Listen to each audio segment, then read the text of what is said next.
اللہ تبارک و تعالی فی القرآن المجید والفرقان الحمید قال ألم أقل لكم إني أعلم غيب السماوات والأرض وأعلم ما تبدون وما كنتم تكتمون۔ ہر قسم کی حمد و ثنا اللہ رب العالمین کے لیے کہ جس اللہ رب العالمین نے ہمیں تمام مخلوقات سے اشرف مخلوق انسان پیدا کیا اور ہماری تخلیق بہترین امت محمدیہ میں کی۔ ان گن درود و سلام آخری نبی محمد صلی اللہ علیہ وسلم پر کہ جن کے نقش قدم پر چل کر ہم اپنی دنیاوی اور اخروی زندگی کو بہتر بنا سکتے ہیں۔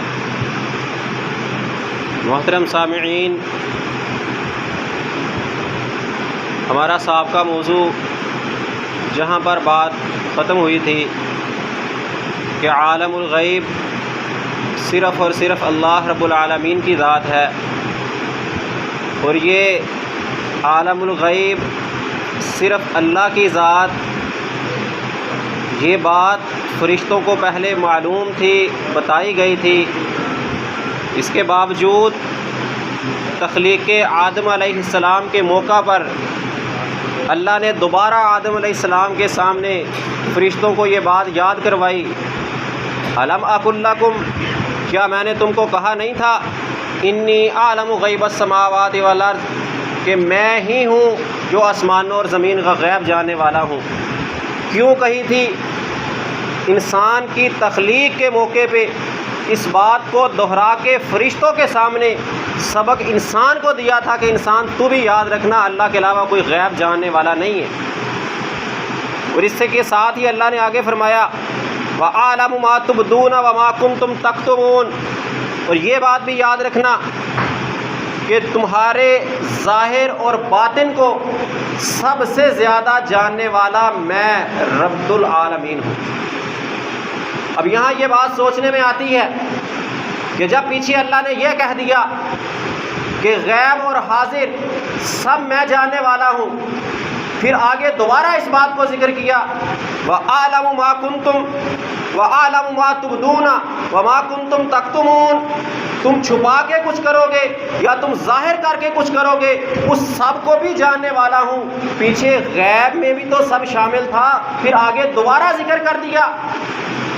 اللہ جانتے تھے، رب رحمان جانتے تھے اس بات کو، انسان کی فطرت کو، کہ انسان دنیا میں جائے گا، اپنی نسل بڑھائے گا، اس کی آنے والی نسلوں میں ایسے لوگ آئیں گے جو سمجھیں گے کہ شاید اس کی تنہائی، اس کا اکیلا پن، اس کی پرائیویسی بڑی محفوظ ہے، اس کو کوئی دیکھنے والا نہیں ہے۔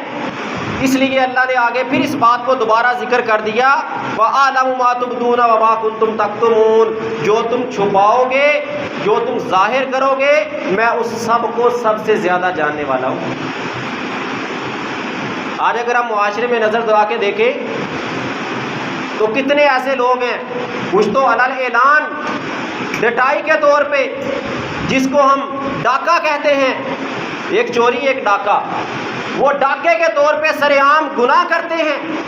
اور کچھ ایسے لوگ ہیں جو ظاہر میں بڑے اچھے نظر آئیں گے، ظاہر میں بڑے مومن ہوں گے، ظاہر میں بڑے مسلمان بن کے دکھائیں گے، لیکن ان کا باطن اس قدر غلیظ ہوتا ہے کہ اگر اس پرائیویسی پہ، اس کی تنہائی پہ کوئی انگلی اٹھانے کی کوشش کرے، دوسروں کے سامنے بتانے کی کوشش کرے، تو سر محفل ان کا سر شرم سے جھک جاتا ہے۔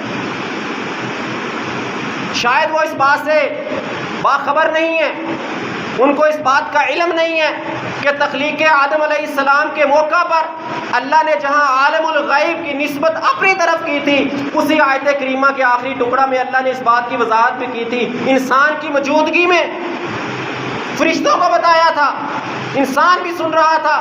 ہمارا اور تمہارے پاپا، جد اعلیٰ، والد آدم علیہ السلام موجود تھے وہاں پہ۔ اعلم ما تبدون وما کنتم تکتمون، آدم علیہ السلام کو سنا کے آل آدم کو سبق دیا تھا کہ اپنے ظاہر اور باطن کو محفوظ رکھنا، اپنی تنہائیوں کو محفوظ رکھنا، یہ مت سمجھنا کہ ہمیں کوئی دیکھنے والا نہیں ہے، دنیا میں کوئی دیکھنے والا نہ ہوگا، وہ یاد رکھنا رب رحمان اور رب رحمان کے لشکر تمہیں ایک ایک پل دیکھ رہے ہیں۔ سورۃ الانعام آیت نمبر 3، یعلم ما تکسبون، اللہ تعالیٰ کہتے ہیں تم جو بھی کرتوت کرتے ہو، جو بھی کرتوت کرتے ہو، میں سب کچھ جاننے والا ہوں۔ ان اللہ لا یخفی علیہ شیء فی الارض ولا فی السماء، زمین و آسمان میں اللہ سے کچھ مخفی نہیں ہے۔ یہ رکاوٹیں، یہ پردے، یہ دیواریں، یہ چھت، یہ لینٹر، یہ سب ہمارے اور تمہارے لیے ہیں۔ سردی گرمی کو روک سکتے ہیں، روشنی اندھیرے کو روک سکتے ہیں، لیکن اللہ کے سامنے کوئی چیز مخفی نہیں ہے، کوئی چیز پوشیدہ نہیں ہے۔ سورۃ الرعد آیت نمبر 10 میں فرمایا سواء منکم من اسر القول ومن جہر بہ، تم میں سے کوئی ظاہری بات کرے، اوپن بات کرے، یا وہ چھپ کے پوشیدہ کسی کی پشت پناہی پہ بات کرے، وہ اللہ کے ہاں دونوں برابر ہیں، کوئی رکاوٹ نہیں ہے۔ اللہ سب سننے والا ہے، اللہ ڈائریکٹ بھی سننے والا ہے، لیکن اس کے باوجود اللہ نے اپنے کچھ لشکر مقرر کیے ہیں۔ جیسے ہے نا ملک کی کچھ ایجنسیاں ہوتی ہیں جو اپنے دوسرے مخالف دشمنوں کی جاسوسی کرتی ہیں، ان کی پل پل کی خبر نوٹ کر کے پہنچاتی ہیں اپنے ملک میں، اسی طرح کچھ اللہ کی بھی ایجنسیاں ہیں، کچھ اللہ کے بھی لشکر ہیں۔ وہ سب سے پہلے انسان کو بنانے کے ساتھ سبق دیا کہ تم ظاہر اور باطن میں کوئی گڑبڑ مت کرنا، یہ مت سمجھنا کہ کوئی دیکھنے والا نہیں ہے۔ پھر اس کے بعد اللہ نے اپنے لشکر مقرر کر دیے۔ وہ کون کون سے لشکر ہیں؟ سب سے پہلا لشکر پہلے اللہ نے ان لشکروں کی بات بتائی قرآن میں، سورۃ الفتح آیت نمبر 7 میں، وَلِلَّهِ جُنُودُ السَّمَاوَاتِ وَالْأَرْضِ وَكَانَ اللَّهُ عَزِيزًا حَكِيمًا، اللہ کے لیے آسمان و زمین میں لشکر ہے، جنود السماوات والارض، لشکر ہے زمین و آسمان میں اللہ کے۔ وہ کہتے ہیں نا، کوئی بات کر رہا ہو نا بڑی خفیہ پوشیدہ بات کر رہا ہو، وہ کہتا ہے بھائی ذرا ایسا کر، تجھے نہیں پتا وہ کہاوت، وہ مقولہ کہ دیواروں کے بھی کان ہوتے ہیں، تجھے کیا پتا پس دیوار کوئی کھڑا سن رہا ہو؟ وہ دیواروں کے کان صرف نہیں ہوتے، اس کائنات کی ہر چیز کو رب نے سننے کی استعداد دی ہے، رب نے اس کو دیکھنے کی استعداد دی ہے، رب نے اس کو بولنے کی استعداد دی ہے، لیکن اے انسان تجھے اس کی سننے، بولنے، دیکھنے کی، سمجھنے کی صلاحیت نہیں دی۔ کیا اللہ نے نہیں کہا سورۃ النجم کے اندر آیت نمبر 48، 49، 50 کے اندر، کیا اللہ نے نہیں کہا للہ ما فی السماوات والارض، للہ یسجد ما فی السماوات والارض، جو کوئی زمین و آسمان میں ہے وہ سب کا سب اللہ کے سامنے سجدہ ریز ہوتا ہے، اللہ کی تسبیح بیان کرتے ہیں۔ یہ درختوں کا جھکنا، ہوا سے لہرانا، یہ اللہ کے سامنے رکوع اور سجود کرنے والے ہیں، تسبیحات کرنے والے ہیں۔ کیا تم نے صبح و شام پرندوں کے چہچہانے کی آوازیں نہیں سنی؟ دوپہر کو کبھی دیکھا پرندوں کے چہچہانے کی آوازیں؟ صبح گھونسلوں سے نکلتے ہیں، تاروں پہ بیٹھے، درختوں پہ بیٹھے چیخیں مار رہے ہیں، شام کو پیٹ بھر کے واپس جا رہے ہیں، پھر درختوں پہ، تاروں پہ، کھمبوں پہ بیٹھے چہچہا رہے ہیں۔ وہ تیرے کانوں میں چہچہانے کی آوازیں، رب کعبہ کی قسم رب کے سامنے وہ رب کی تسبیح بیان کرتے ہیں۔ صبح نکلتے ہیں رب کا شکر ادا کر کے نکلتے ہیں، شام کو واپس پلٹتے ہیں، پھر رب کا شکریہ ادا کر رہے ہیں۔ سب سے پہلا لشکر اللہ کا، اللہ کی خفیہ ایجنسی جو ہمارے سامنے ہے، لیکن ہمیں اس کا احساس نہیں ہے۔ قرآن میں رب نے اس کا تذکرہ کیا، ہم نے سمجھا نہیں اس کو۔ سورۃ الزلزال، اذا زلزلت الارض زلزالها واخرجت الارض اثقالها وقال الانسان ما لها يومئذ تحدث اخبارها بان ربك اوحى لها، جس دن یہ زمین ہلا دی جائے گی۔ سورۃ الزلزال پوری اللہ نے وہ قیامت کا تذکرہ اس میں کیا۔ جس دن یہ زمین ہلا دی جائے گی، وَأَخْرَجَتِ الْأَرْضُ أَثْقَالَهَا، زمین اپنے بوجھ باہر نکال دے گی، جو کچھ زمین میں دفن ہے وہ سب باہر نکل آئے گا۔ وَقَالَ الْإِنسَانُ مَا لَهَا، اب یہ اس آیت سے سمجھ آتی ہے کہ وقال الانسان ما لہا، مطلب وہ کون سے بوجھ نکالے گی جو انسان نے زمین پہ کرتوت کیے تھے، جو اس نے گناہ کیے تھے۔ وقال الانسان ما لہا، کیا ہو گیا زمین کو؟ میں نے تو سب سے چھپ کے زمین کے کونے میں، ایک کنارے میں، کمرے کے کونے میں چھپ کے گناہ کیا تھا، یہ کیا ظاہر کرنا شروع کر دیا تم نے سب کچھ؟ یومئذ تحدث اخبارہا، اس دن زمین اپنی ساری خبریں بیان کرے گی۔ بڑا چھپ کے گناہ کیا تھا، کوئی دیکھنے والا نہیں تھا۔ وہ بھائی زمین اللہ کا لشکر تھا، اللہ کی ایجنسی تھی، خفیہ کارکن تھا اللہ کا، مقرر کیا اللہ نے، ذمہ داری لگائی زمین کی۔ اور بھائی یہ دیکھ جنوں تیرے اوپر جو جو کچھ کریں گے اس کی ریکارڈ کر، اس کی مووی بن رہی ہے تیری زمین کے اندر۔ جب قیامت آئے گی وہ سارا تیرا ڈیٹا اوپن ہو جائے گا، باہر نکال دے گی زمین۔ پڑھ قرآن کو، پڑھ سورۃ الزلزال۔ یومئذ تحدث اخبارہا، کہاں گئی تیری پرائیویسی؟ بڑا خوش تھا تو، کوئی دیکھنے والا نہیں ہے، اگر دیکھ بھی لیا کسی نے، میرے بڑے لمبے بازو ہیں، میں وکیل خرید لوں گا، میں اپنے گواہ لے آؤں گا، میں رشوت دے لوں گا، میرے اوپر کوئی کیس نہیں کروا سکتا۔ آج تیرے اوپر، تیرے خلاف وہ تنہائی میں کیا ہوا گناہ، زمین تیرے خلاف کیس لے کے کھڑی ہے، کس کو لے کے آئے گا وکیل؟ یومئذ تحدث اخبارہا، تخلیق آدم، فرشتوں کی موجودگی میں رب کا اور فرشتوں کا مکالمہ جاری ہے، رب پیغام دے رہے ہیں۔ وَأَعْلَمُ مَا تُبْدُونَ وَمَا كُنتُمْ تَكْتُمُونَ، سورۃ البقرہ ہے، 4تھا رکوع ہے۔ پڑھ، کتنی بار تو نے پڑھا، کتنی بار تو گزر گیا، کبھی تو نے سوچا تھا کہ آدم علیہ السلام کی تخلیق کے موقع پہ، فرشتوں کی پہلی مجلس کے اندر، اللہ اور فرشتوں کا مکالمے کے اندر اللہ نے کیوں کہا یہ وَأَعْلَمُ مَا تُبْدُونَ وَمَا كُنتُمْ تَكْتُمُونَ؟ آدم سن، فرشتوں کو کہہ رہا ہوں، تو بھی سن، زمین میں جائے گا، نسلیں بڑھیں گی، انسانیت پیدا ہوگی، لوگ آئیں گے، قبیلے بنیں گے، کنبے بنیں گے، شیطان ورگلائے گا، گناہ پہ لے کے آئے گا، اور انسان سمجھے گا کہ میں بڑا پوشیدہ ہوں، میں چھپ کے گناہ کر رہا ہوں، کوئی دیکھنے والا نہیں ہے۔ جان لے آدم اپنی نسلوں کو بتا دینا، اعلم ما تبدون وما کنتم تکتمون، ایک ایک لفظ میں، ایک ایک فکرے میں کس مقام پہ آیا، کیوں آیا، یہ میرے اور تمہارے لیے نصیحت ہے قرآن میں۔ یہ پہلا لشکر کیوں بولے گی زمین؟ اپنی مرضی سے نہیں، بِأَنَّ رَبَّكَ أَوْحَىٰ لَهَا، اللہ زمین کو وحی کرے گا، جج ہے اللہ، قیامت کے دن کا جج، اس عدالت کا جج رب کائنات ہوگا، تیرے خلاف گواہی دینے والی زمین ہوگی۔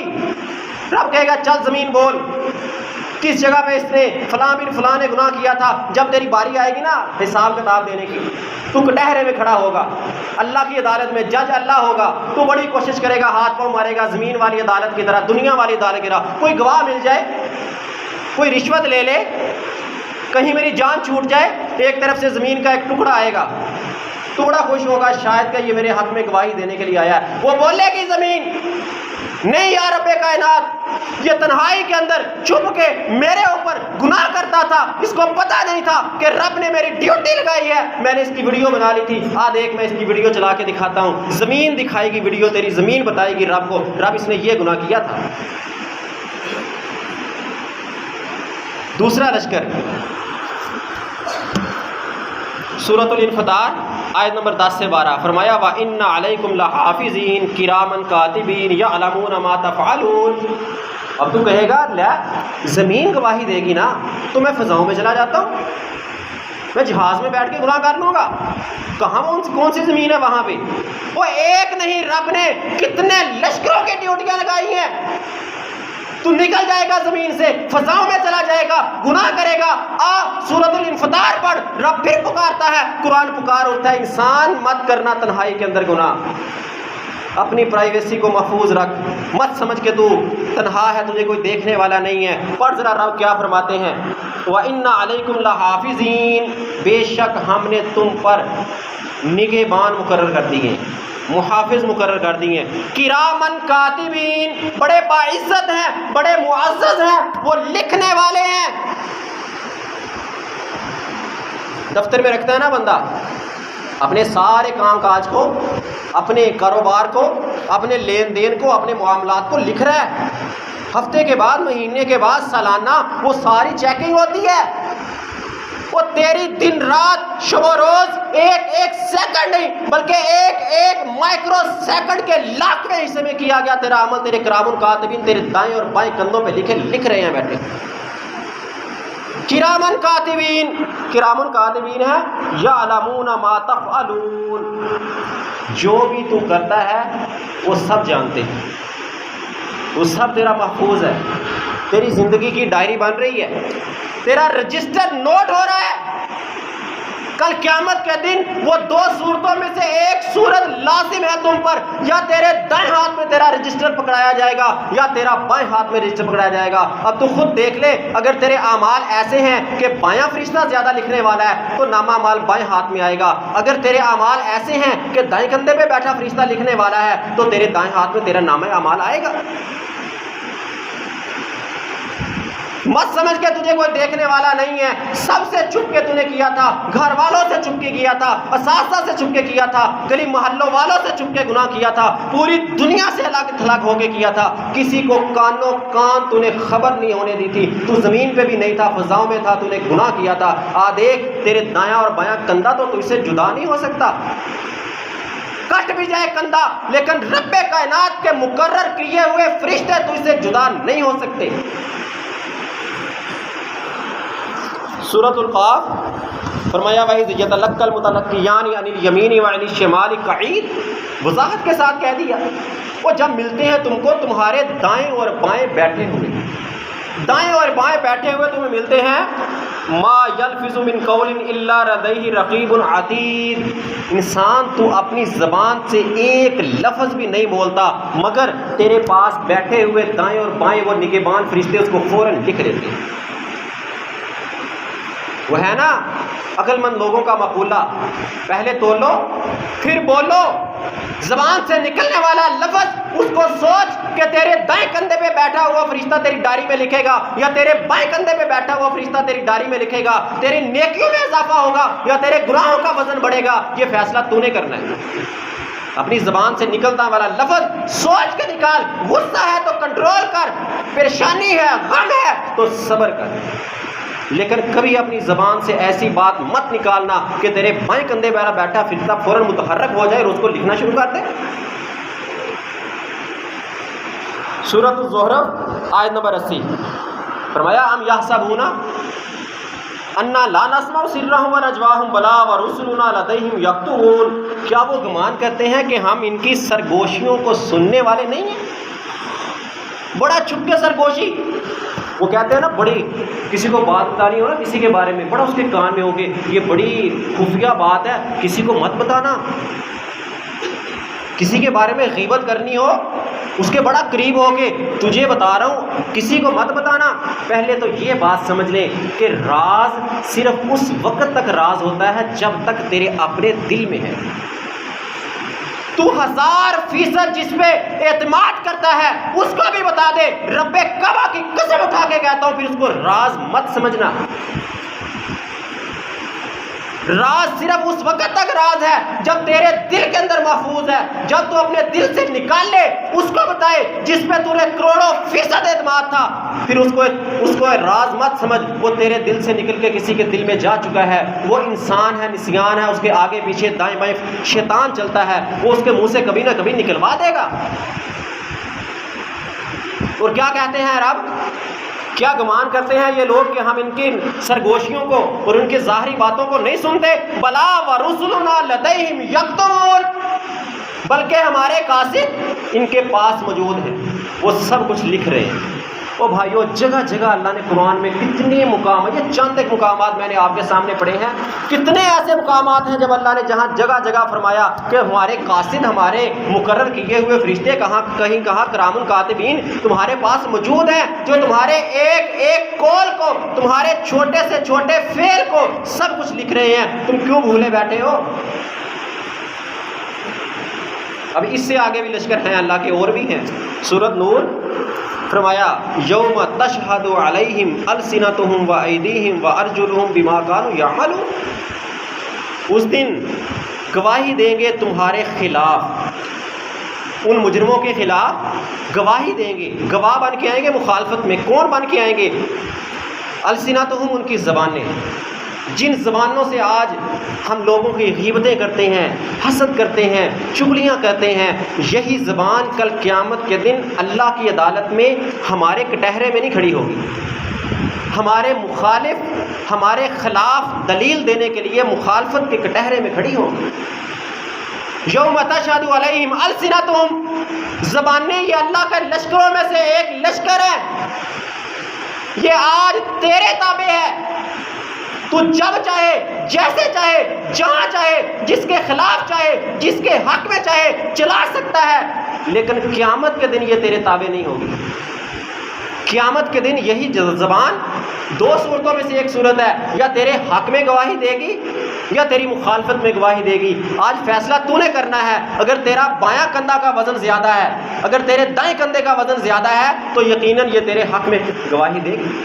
اگر یہ تیرے بائیں کندھے کی ڈیری کا وزن زیادہ ہوئے، اس کے اوراق زیادہ ہوئے، اس کے الفاظ زیادہ ہوئے، اس کا وزن زیادہ ہوا، اس کا بوجھ زیادہ ہوا، تو یہ زبان تیری مخالفت کے کٹہرے میں کھڑی تیری خلاف گواہی دے رہی ہوگی۔ صرف زبان نہیں، وَأَلْسِنَتُهُمْ وَأَيْدِيهِمْ، اور ان کے ہاتھ۔ آج انسان ہاتھ سے گناہ کرتا ہے نا، ہاتھ سے گناہ میں سب سے زیادہ گناہ ہمیں موبائل سے گناہ ہو رہا ہے۔ بھائی اکیلا بیٹھا ہے، اب تو اتنا زیادہ ایڈوانس زمانہ ہے کہ بندہ گناہ کرتا ہے اور اس کا کوئی پیچھے ریکارڈ، کوئی دلیل، کوئی ثبوت بھی نہیں رہتا۔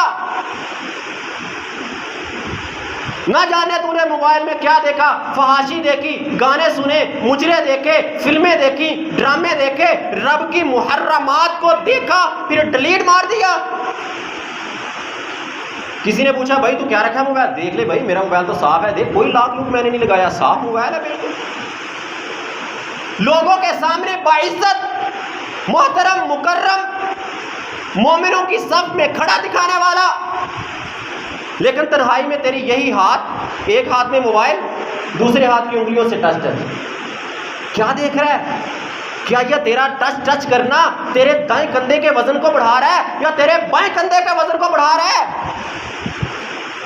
کہیں ایسا نہ ہو کل قیامت کا دن ہو تو بولنا چاہے وہاں پہ، لیکن رب تیری زبان پہ مہر لگا دے، پھر وہ ہاتھ مخالفت کے کٹہرے میں کھڑا بولے رب فلاں جگہ تھی، تنہائی تھی، فلاں وقت تھا، اکیلا تھا، دائیں یا بائیں ہاتھ میں موبائل تھا، دوسرے ہاتھ کی انگلیاں تھی، اس کے پور تھے، اور یہ ٹچ کر کے یہ دکھا رہا تھا، یہ دیکھ رہا تھا۔ پھر وہاں بھری محفل کے اندر پوری کائنات کے لوگوں کے اندر تیری پرائیویسی لیک ہو جائے گی، تیری وہ محفوظ تنہائی لوگوں کے سامنے کھل جائے گی۔ فیصلہ آج ہے تیرے پاس کہ تو نے کیا دیکھنا ہے موبائل میں، کیا نہیں دیکھنا۔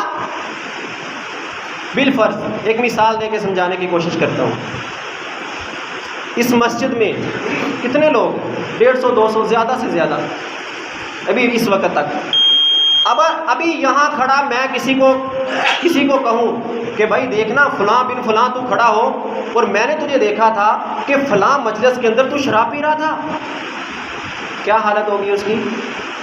چند لوگ ہیں، چند لوگ، ان چند لوگوں میں کسی ایک کو کھڑا کر کے پوچھا جائے کہ بھائی فلاں مجلس میں بیٹھا تو اپنے باپ سے چوری سگریٹ پی رہا تھا، او بھائی میں نے تجھے دیکھا تھا تو چوروں کے فلاں گینگ کے ساتھ چوری کرنے کے لیے گیا تھا، شرم کے مارے اس کا سر جھک جائے گا، بعد میں مجھے پکڑ لے گا، مولانا صاحب تم نے کیا کر دیا، بھری مجلس کے اندر تم نے مجھے بدنام کرنے کی کوشش کی، مجھے تنہائی میں سمجھا دیتے۔ آج رب کا قرآن تجھے سمجھا رہا ہے، سمجھ جا، اپنی تنہائی کو پاک کر لے، ورنہ کل قیامت کا دن ہوگا، 100 150 نہیں، لاکھوں کروڑوں نہیں، ان لمیٹڈ ان گنت لوگ ہوں گے میدان محشر میں، اور تو کھڑا ہوگا اور تیرے مخالف کٹہرے میں تیرے ہاتھ، تیری زبان، تیرے پاؤں، تیرے جسم کے سارے اعضاء وہ تیری مخالفت میں کھڑے گواہیاں دے رہے ہوں گے، تیری ویڈیو اوپن سکرین کے اوپر چل رہی ہوگی، اور ساری کائنات دیکھنے والی ہوگی کہ یہ بندہ تنہائی میں یہ گناہ کرتا تھا، لوگوں سے چھپ کے یہ کرتا تھا، اس کے موبائل کے ڈاٹے میں یہ فحاشی اور ریانی بھری ہوئی تھی، اور لوگوں سے محفوظ تھا، اور تنہائی میں دیکھا کرتا تھا۔ بتا کیا حالت ہوگی تیری جب جج رب رحمان ہوگا، تیرے حق میں کوئی وکیل نہیں ہوگا، تیرے جسم کے اعضاء، فرشتے، زمین کے وہ ٹکڑے تیری مخالفت میں گواہی دینے کے لیے کھڑے ہوں گے، پھر کیا کرے گا تو وہاں پہ؟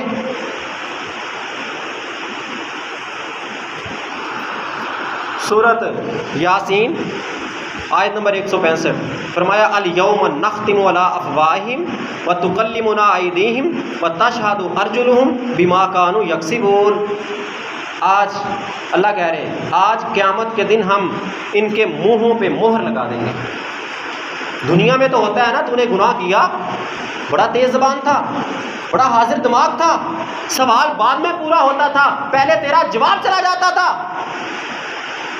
عدالت کے اندر جھوٹا ہونے کے باوجود تو کیس جیت کے باہر آ کے وکٹری کا نشان لوگوں کو دکھا دیتا تھا، علاقے کی محفلوں کے اندر تو اپنی دنائی پہ، اپنی حکمت پہ، اپنے عقل کے بات بوتے پہ جھوٹا ہونے کے باوجود اپنے آپ کو سچا ثابت کروا لیتا تھا۔ لیکن آج رب کی عدالت ہے، آج تجھے کوئی بچانے والا نہیں ہے۔ سورہ یاسین آیت نمبر 65 میں اللہ تعالیٰ فرما رہے ہیں الیوم نختم علی افواہہم، جس منہ سے، جس زبان کے بل بوتے پہ دنیا میں تو بری ہو جاتا تھا، آج اللہ تیری اس زبان پہ مہر لگا دے گا۔ یوم نختم علی افواہہم، تیرے منہ پہ مہر لگ چکی ہے۔ وتکلمنا ایدیہم، کلام کون کرے گا؟ تمہارے یہ ہاتھ، جن ہاتھوں سے موبائل چلتا ہے، جن ہاتھوں سے لوگوں پہ ظلم اور زیادتیاں ہوتی ہیں۔ وتشہد ارجلہم، کہاں گیا تھا چل کے؟ پارکوں کے اندر غیر محرم عورتوں اور مردوں سے ملاقاتیں کرنے کے لیے، آنکھوں کا استعمال غلط کیا تھا، کالج یونیورسٹی میں پڑھتا تھا، غیر محرم عورتوں کو اور عورتیں غیر محرم مردوں کی طرف ٹکٹکی باندھ کے دیکھا کرتی تھی۔ کیا تو نے نہیں سنا تھا کہ پہلی نظر معاف ہے، اس کے بعد نظر کو فوراً پھیر دے؟ کیا تیرے موبائل کے اندر ایسی فحاشہ عورتیں اور عورتوں کے موبائلوں میں فحاشہ مردوں کی ویڈیو تو ٹکٹکی باندھ کے نہیں دیکھا کرتا تھا؟ نختم علی افواہہم، تو بولنے کی کوشش کرے گا، رب تیرے منہ پہ مہر لگا دے گا۔ کون بولے گا؟ تیرے پاؤں بول کے بتائیں گے، تیری ٹانگیں بول کے بتائیں گی یا اللہ یہ فلاں غیر محرم عورت سے اور عورت فلاں غیر محرم عورت سے ملنے کے لیے اتنے قدم چل کے گئی تھی،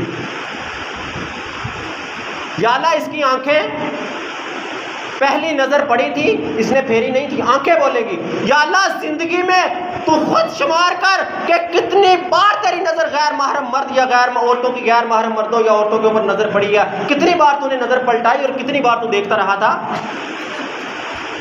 آنکھیں بول کے بتائیں گی یا اللہ یہ گناہ کیے تھے، اتنی مقدار ہے، اتنے وقت میں کیے تھے، اتنی لمٹ ہے، اتنے اوقات میں کیے تھے، ایک ایک مقدار، ایک ایک چیز تیری محفوظ کی جا رہی ہے۔ پھر تو بولنے کی کوشش کرے گا، رب تیری منہ پہ مہر لگائے ہوئے ہے، نہیں بول سکے گا۔ اگر اللہ نے پوچھ لیا بتا بندے تجھے میں نے جو اتنی نعمتیں دی تھی، کیا تو نے دنیا میں کبھی نہیں دیکھا تھا کتنے لوگ ایسے ہیں جن کے ہاتھ نہیں ہیں؟ فَبِأَيِّ آلَاءِ رَبِّكُمَا تُكَذِّبَانِ، میرے دیے ہوئے ہاتھوں کی تو نے یہ قدر کی تھی۔ کتنے لوگ ہیں جو لاٹھیوں کے سہارے چلتے ہیں، کتنے لوگ ہیں جو چل نہیں سکتے بلکہ گھسٹ کے جاتے ہیں، جو ان کو کوئی دونوں ٹانگیں نہ ہونے کی وجہ سے لوگ اٹھا کے لے کے جاتے ہیں، تو ان ٹانگوں کا غلط استعمال کر کے کن مقامات پہ جاتا تھا؟ ایک طرف اذان، دوسری طرف کرکٹ کا میچ۔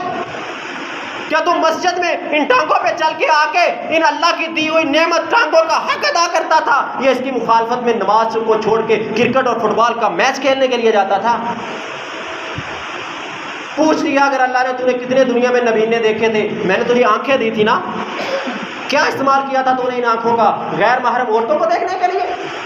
عورتوں سے اگر اللہ نے پوچھ لیا عورتوں تمہیں میں نے آنکھیں دی تھی، کیا ان کا استعمال غیر محرم مردوں کو دیکھنے کے لیے کیا تھا؟ اگر آج اللہ ہمارے گناہوں کا بدلہ چکانے لگے تو شاید ہمارے ہاتھ بھی کٹ جائیں، پاؤں بھی کٹ جائیں، آنکھیں بنائی بھی کھو جائے، سب کچھ لے لے۔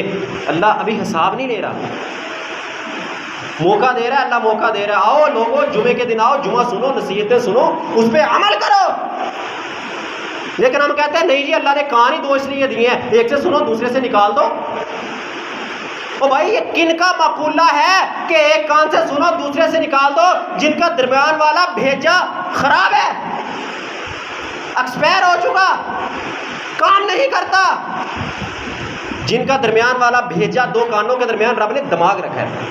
کیوں رکھا ہے؟ ادھر کی بھی سن ادھر کی بھی سن، فیصلہ اپنے دماغ سے کر، سوچ اپنے دماغ سے، سمجھ ہر بات کو، پھر اس کے اوپر صراط مستقیم کے اوپر چل، جو صراط مستقیم کی طرف چلتا ہے. تو نے سنے تھے، جمعات سنے، دروز سنے، سب کچھ سنا تھا. اپنی تنہائی کو پاکیزہ رکھنا ہے، اپنی پرائیویسی کو لیک نہیں ہونے دینا، اللہ کی مخالفت پہ نہیں آنے دینا. کتنا عمل کیا تھا تو نے؟ یہ نعمتیں ہیں اللہ کی نعمتیں. اگر اللہ نے پوچھ لیا بھائی دیکھ فلاں بندہ کرائے کے مکان پہ رہتا تھا، تجھے اللہ نے 5 مرلے کا 10 مرلے کا مکان دیا تھا، کیا تو اپنے اس مکان پہ بیٹھ کے اکیلا نہیں، اپنے باپ کے ساتھ، بہن کے ساتھ، بیٹی کے ساتھ، بیوی کے ساتھ بے فحاشا ڈرامے دیکھتا تھا؟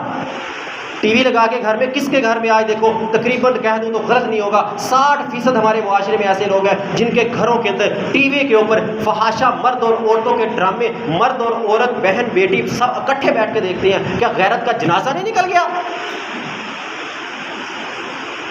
آج خود اپنی ماں بہنوں کے ساتھ بیٹھ کے گھروں کے اوپر ٹی وی پہ ڈرامے دیکھو، فلمیں دیکھو، پھر کہو کہ میری بیٹی گھر سے بھاگ گئی، میرا بیٹا من پسند رشتے پہ اڑ چکا ہے، وہ دینداری کی طرف نہیں آتا، وہ دنیا میں لگ چکا ہے، اس کا لباس چال ڈھال، اس کے کرتوت سب دین سے بغاوت پہ اتر آئے ہیں. پہلے خود دیکھ تو نے اپنے گھر میں بیٹھ کے اس کو سبق کیا دیا تھا؟ تو نے اس کو تنہائی کو پاکیزہ رکھنے کا سبق دیا تھا، یا تو نے سرے بازار، سرے محفل، سرے گھر اس کو بیٹھ کے سب کے سامنے فحاشی اور عریانی دکھائی دی؟ کبھی اپنے بیٹے کا موبائل پکڑ کے چیک تو کر، دیکھ تو صحیح، بیٹے کو کبھی پاس بٹھا کے اس کو سمجھا تو صحیح کہ بیٹا دیکھ یہ اللہ کی نعمت ہے، یہ موبائل اللہ کی بہت بڑی نعمت ہے، اس کا اگر اچھا استعمال کرے گا تو تیرے دائیں کندھے کا وزن بڑھے گا، تیری دائیں کندھے پہ لکھی جانے والی ڈائری اس کا وزن بڑھے گا. اگر اس کا غلط استعمال کرے گا تو کل نامہ اعمال قیامت کے دن تیرے بائیں ہاتھ پہ پکڑایا جائے گا. کبھی سمجھایا تو نے سبق اپنے بیٹے کو؟ کبھی بھائی کو بٹھا کے، چھوٹے بھائی کو، کوئی چھوٹا دین کا بڑا ہوا بڑے بھائی کو بٹھا کے کبھی دیا سبق تو نے اس کو؟ یہ اپنی زندگی جب میری پاکیزہ نہیں ہوگی، میرے موبائل پہ چلنے والی ویڈیوز، میرے لگنے والے سٹیٹس دنیا کو کیا پیغام دے رہے ہیں؟ کہیں ایسا تو نہیں ہے کل قیامت کے دن رب میرے منہ پہ مہر لگا دے اور میرے جسم کے سارے اعضاء مخالفت کے کٹہرے میں کھڑے میرے خلاف گواہیاں دے رہے ہوں؟ پھر اللہ کہے گا وہ تو سورۃ بقرہ پڑھتا تھا، چوتھا رکوع نے تو پڑھا تھا جہاں آدم علیہ السلام کی تخلیق کا ذکر تھا، فرشتوں کا مکالمہ تھا، ساتھ ہی تو میں نے کہا تھا اعلم ما تبدون وما کنتم تکتمون، تم جو بھی ظاہراً کرو گے، زبشیدہ کرو گے، میں سب جاننے والا ہوں. کیا تو نے اس آیت کریمہ کو کتنی بار پڑھ کے گزر گیا تھا؟ کیا سبق لیا تھا تو نے؟ یہ قرآن میں اللہ نے نا ایک بات سمجھ لو، قرآن میں اللہ نے کہیں یہ نہیں کہا یختتمون، یختتمون کے لفظ قرآن میں نہیں ہے کہ قرآن کو ختم کرو، 1 مہینے میں ختم کرو، سال میں لازمی ختم کرو، یہ نہیں ہے. ہاں ختم کرو، ضروری ہے، اس کو پڑھو، لیکن یختتمون کا لفظ نہیں ہے. جگہ جگہ یذکرون، نصیحت حاصل کرو، اس قرآن سے نصیحت حاصل کرو، اس کو سمجھو، اس پہ غور کرو. چاہے ایک رکوع کی بجائے ایک آیت کریمہ روزانہ پڑھو، لیکن سمجھو کہ اس آیت میں رب نے حکم کیا دیا ہے، بہت زیادہ ضروری ہے، بہت زیادہ لازمی ہے سمجھنے کے لیے.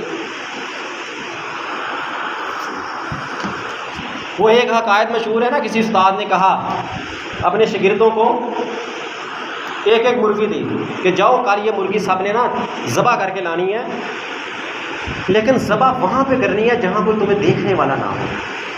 سارے بچے اپنی اپنی مرغی ذبح کر کے لے آئے، بڑی نصیحت امور ہے، لیکن ایک بچہ مرغی زندہ لے کے آ گیا. اس نے پوچھا استاد نے بھائی تو مرغی ذبح کیوں نہیں کر کے لائے؟ کہتا مجھے کوئی جگہ نہیں ملی کہ جہاں مجھے کوئی دیکھنے والا ہو. کہا کیوں؟ اتنی بڑی زمین، اتنے بڑے علاقہ، تو کہیں چھو کے ذبح کر لیتا؟ وہ کہتا سر میں جہاں بھی جاتا تھا مجھے اللہ دیکھ رہا تھا.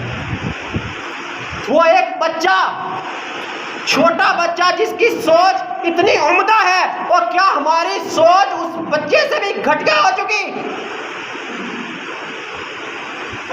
شعب الایمان للبیہقی 5291 نمبر حدیث ہے. نافع بیان کرتے ہیں کہ ابن عمر کے ساتھ ہم کسی رضی اللہ عنہ کے ساتھ کسی سفر پر تھے، راستے میں پڑاؤ ڈالا تو ایک بکروال بکریاں چرا رہا تھا لڑکا، تو عمر بن خطاب ابن عمر رضی اللہ عنہ اس کو کہنے لگے کہ بھائی ایک بکری ہمیں دے دو، ہم نے کھانا کھانا ہے، مسافر ہے، ایک بکری ہمیں دے دو۔ اس نے کہا کہ نہیں، میں بکری نہیں دے سکتا، میں غلام ہوں اور یہ بکریاں مالک کی ہیں۔ تو صحابی کہنے لگے کہ بھائی مالک کہاں اپنے علاقے میں، اور تو یہاں پہاڑوں میں بکریاں چرا رہا ہے، ایک بکری دے دے اور اس کو مالک کو کہہ دینا کہ وہ بھیڑیا کھا گیا تھا، ہم تجھے پیسے دیتے ہیں اس بکری کے۔ اس نے کہا نہیں۔ اس نے کہا کیوں؟ تیرا مالک تو نہیں دیکھ رہا؟ اس غلام کے لفظ تھے این اللہ، اللہ کہاں ہے؟ میرا مالک گھر میں بیٹھا ہے، میرے اوپر اعتماد کر کے یہ 20 سینکڑوں بکریاں اس نے میرے حوالے کی ہیں، اگر میں آج تم سے پیسے لے کے اس کو جا کے جھوٹ بول دوں تو مالک تو نہیں ہے یہاں، لیکن این اللہ، اللہ کہاں ہے؟ کیا ہماری سوچ اس غلام سے بھی گھٹیا ہے؟ کیا ہم تنہائیوں کے اندر اس قدر گناہ کر کر کے پہاڑ اٹھا کے لے جائیں، قیامت کے دن وہ چھوٹا سا بچہ آ جائے اللہ کی عدالت میں، وہ ایک غلام آ جائے کہ یا اللہ مجھے تیرا ڈر تھا، میں نے صحابی کو بکری نہیں دی تھی، کہ میرا مالک نہیں دیکھ رہا لیکن میرا اللہ اصل مالک میرا دیکھ رہا ہے۔ کیا ہم اپنے اصل مالک کو بھول گئے؟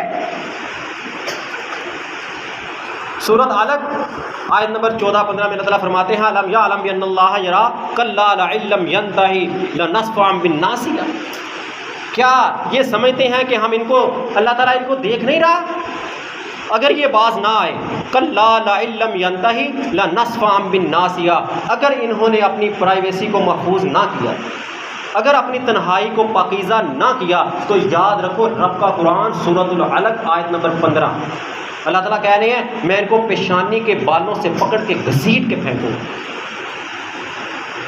ابن تیمیہ رحمہ اللہ کہتے ہیں گناہ دو طرح کے ہیں نا، ظاہر اور باطن، دونوں گناہوں پہ سزا ملتی ہے، دونوں گناہوں پہ ظاہر پہ بھی سزا ملتی ہے، باطن پہ بھی ملتی ہے، کچھ دنیا میں ملتی ہے اور کچھ آخرت میں ملے گی اگر توبہ نہ کی تو۔ ظاہری گناہ کی سزا ظاہری ملتی ہے اور باطنی گناہ کی سزا پوشیدہ ملتی ہے، ابن تیمیہ رحمہ اللہ کا قول ہے یہ۔ آج دیکھ لیں کتنے لوگ ہیں جو ڈپریشن کا شکار ہیں، میں تو بڑا بے چین ہوں، بس زندگی میں اللہ نے سب کچھ دیا ہے، صرف سکون نہیں ہے، بس پتہ نہیں کیا طبیعت بے چین رہتی ہے۔ یہ پوشیدہ مرض رب نے تجھے لگائی، اس کے پیچھے ذرا سوچ، کیا تیری تنہائی محفوظ ہے؟ کیا اپنی پوشیدہ زندگی میں تو گناہ تو نہیں کرتا؟ ڈپریشن سے بچنا چاہتے ہو نا، بے چینی سے بچنا چاہتے ہو، آؤ آج کلیہ سیکھ لو۔ ابن تیمیہ رحمہ اللہ نے فرمایا کہ اپنی تنہائی کو پاکیزہ کر لو۔ یہ دنیا میں سب سے زیادہ مرض جو ہے، سب سے زیادہ ڈپریشن کا شکار ہیں لوگ، بے چینی کا شکار ہیں، بے سکونی کا شکار ہیں۔ اپنی تنہائی کو پاکیزہ کر لو، تنہائی میں اپنے رب کو یاد کیا کرو، اللہ تمہارے ڈپریشن کو، تمہاری بے چینی کو، تمہاری بے سکونی کو ختم کر دے گا۔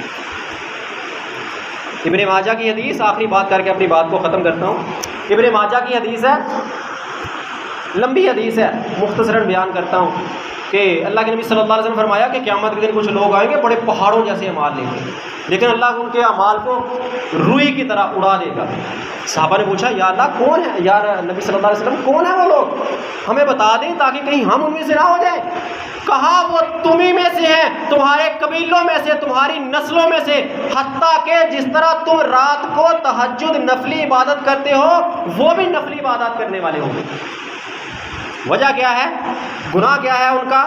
اذا خلو بمحارم اللہ انتہکوہا، جب وہ اللہ کی حرام کردہ چیزوں کی طرف تنہائی اختیار کرتے تھے تو اس کا ارتکاب کر لیتے۔ بھینس کا دودھ دھویا، کوئی دیکھنے والا نہیں ہے، اس میں تھوڑا پانی شامل کر لو۔ گندم ہے نا، گھر آئی ہے، وہ بارش ہوئی تھی گیلی ہو گئی، آڑت پہ گیا بیچنے کے لیے، سیل کرنے کے لیے، ٹرالی بھری تھی، اس کو نہیں یہ بالکل خشک ہے۔ کیوں؟ اس کو تو پتہ نہیں ہے نا، صرف تجھے پتہ تھا، تو نے بیچ دی، کسی کو پتہ نہیں تھا، تو نے بیچ دی، گناہ کا کام کیا۔ تو نے سمجھا شاید میں نے تنہائی میں یہ جرم کیا تھا، گناہ کیا تھا، کوئی دیکھنے والا نہیں تھا، جانے دو، دیکھا جائے گا۔ کہیں ایسا نہ ہو کہ ہم قربانیاں بھی کرتے رہیں، بڑے مہنگے مہنگے جانور لے کے اللہ کے راستے میں ذبح بھی کرتے رہیں، اور قیامت کے دن جب ہم اللہ کی عدالت میں پہنچے تو جرم صرف ایک ہو، کیا جرم ہے بھائی؟ بھائی اس کی پرائیویسی محفوظ نہیں تھی، اس کی تنہائی پاکیزہ نہیں تھی، یہ سارے اعمال کرتا تھا، 5 وقت کا پکا نمازی تھا، اسی بڑی مہنگی قربانی لے کر اس نے ذبح کی تھی، یہ حج بھی کیے ہوئے ہے، عمرے بھی کیا تھا، یہ جہاد کا چکر بھی لگا کے آیا تھا، صدقے بھی بڑا کرتا تھا، زکوٰۃ عشر بڑے ٹائم پہ نکالتا تھا، لوگ اس کو متقی حاجی صاحب بڑا پاکیزہ سمجھتے تھے۔ جرم کیا ہے؟ بس ایک ہی جرم ہے، یہ تنہائی میں لوگوں سے چھپ کے علیحدگی میں گناہ کیا کرتا تھا۔ اللہ کہے گا اس کے سارے مال اٹھا کے ردی کی ٹوکری میں پھینک دو، کیا بنے گا پھر ہمارا؟ اللہ کہے گا کیا میں نے تم کو نہیں کہا تھا؟ کیا تم نے سورۃ البقرہ کا 4 رکوع نہیں پڑھا تھا؟ کیا جب پہلا انسان بنایا گیا تھا کیا تب میں نے تمہیں سبق نہیں دیا تھا؟ اعلم ما تبدون وما کنتم تکتمون۔ آدم علیہ السلام تمہارے باپ کو سبق دے کے بھیجا تھا کہ آدم ان سب کو بتا دینا، سمجھا دینا کہ میں تمہارے ظاہر کو بھی جانتا ہوں، تمہارے باطن کو بھی جانتا ہوں۔ پھر میں نے قرآن نازل کر کے تمہیں جگہ جگہ نہیں بتایا تھا کہ تمہاری زمین تمہارے خلاف گواہیاں دے گی، تمہارے ہاتھ پاؤں آنکھیں تمہارے خلاف گواہیاں دیں گی، تمہارے کندھوں میں بیٹھے کرام الکاتبین تمہاری ایک ایک بات کو لکھ رہے ہیں، کیا میں نے تمہیں نہیں بتایا تھا؟ اتنی مہنگیاں قربانیاں تمہارے کس کام کی آئیں گی اگر یہ صرف ایک موبائل تمہارے فحاشی اور یعنی موسیقی غلط استعمال کی وجہ سے تمہارے سارے اعمال کو بھار میں ڈال دے؟ آئندہ جمعہ انشاءاللہ قربانی کے مسائل پہ بڑی تفصیل سے بات کریں گے۔ یہ صرف ایک بات میں نے تمہارے سامنے بیان کی ہے کہ اگر ہماری تنہائی محفوظ نہیں ہے، تنہائی میں گناہ کرنے والے ہیں، تو پھر یہ قربانیاں یا قربانیوں کے علاوہ جو بھی ہمارے اعمال ہیں اللہ کے ہاں یہ کوئی قدر و قیمت نہیں رکھتے۔ اللہ تعالیٰ سب سے زیادہ ہمیں اپنی تنہائیوں کو پاکیزہ کرنے کی توفیق عطا فرمائے۔ وما علیہ الا البلاغ۔